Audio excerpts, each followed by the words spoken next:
আমার বন্ধু চিকন কালিয়া দেখো আসিয়া, আমার বন্ধু চিকন কালিয়া দেখো আসিয়া।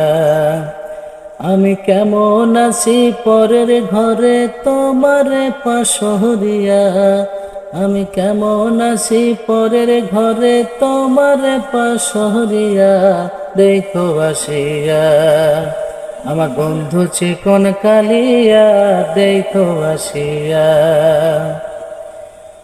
যদি দেখার ইচ্ছে হয় তোমার নিঠুর মনে লয়, কালিন্দির ঘাটে আইসো দুপুরের সময়। যদি দেখার ইচ্ছে হয় তোমার নিঠুর মনে লয়, কালিন্দির ঘাটে আইসো দুপুরের সময়। আমি